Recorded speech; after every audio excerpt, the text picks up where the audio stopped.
पितृपक्ष के दौरान गया में पिंडदान का विशेष महत्व है। इस स्थान पर पिंडदान व तर्पण करने से पितरों को मोक्ष की प्राप्ति होती है, इसलिए इस स्थान को मोक्ष स्थल भी कहा जाता है। यहाँ ब्रह्मा, विष्णु और महेश के अलावा सभी देवी देवता यहाँ विराजमान हैं। आइए जानते हैं गया में पिंडदान क्यों दिया जाता है और इस तीर्थ स्थल का क्या महत्व है। वैसे तो पिंडदान, तर्पण और श्राद्ध कर्म के लिए भारत में कई जगहें हैं, लेकिन फल्गु नदी के तट पर स्थित गया शहर का अपना विशेष महत्व है।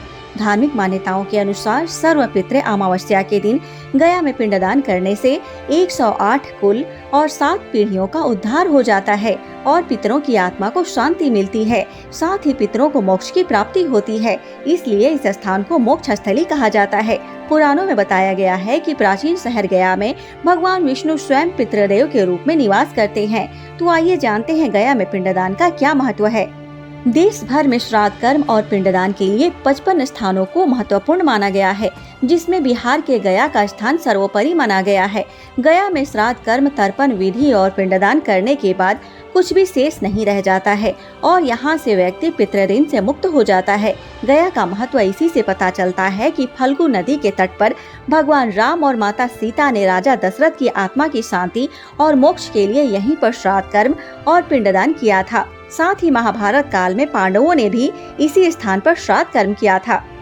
वायु पुराण, गरुड़ पुराण और विष्णु पुराण में भी गया शहर का महत्व बताया गया है।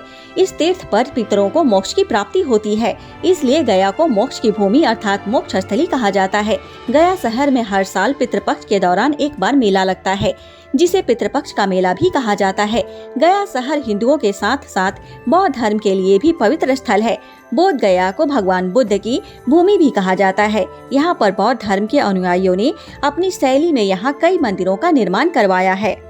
तो आइए सुनते हैं गया तीर्थ को लेकर एक पौराणिक कथा। गयासुर नामक एक असुर ने कड़ी तपस्या की थी और ब्रह्मा जी से वरदान मांगा था। गयासुर ने ब्रह्मा जी से वरदान मांगा था कि उसका शरीर पवित्र हो जाए और लोग उसके दर्शन कर पाप मुक्त हो जाएं।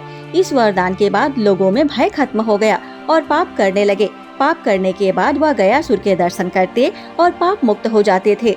ऐसा होने से स्वर्ग और नरक का संतुलन बिगड़ने लगा। बड़े बड़े पापी भी स्वर्ग पहुँचने लगे। इन सब से बचने के लिए देवतागण गयासुर के पास पहुँचे और यज्ञ के लिए पवित्र स्थान की मांग की। गयासुर ने अपना शरीर ही देवताओं को यज्ञ के लिए दे दिया और कहा कि आप मेरे ऊपर ही यज्ञ करें। जब गयासुर लेटा तो उसका शरीर 5 कोस में फैल गया और यही 5 कोस आगे चलकर गया बन गया। गयासुर के पुण्य प्रभाव से वह स्थान तीर्थ के रूप में जाना गया। गया में पहले विविध नामों से 360 वेदियां थीं, लेकिन अब केवल 48 ही शेष बची हैं। गया में भगवान विष्णु गदाधर के रूप में विराजमान हैं। गयासुर के विशुद्ध शरीर में ब्रह्मा, जनार्दन, शिव तथा प्रपितामह निवास करते हैं, इसलिए पिंडदान व श्राद्ध कर्म के लिए इस स्थान को उत्तम माना गया है।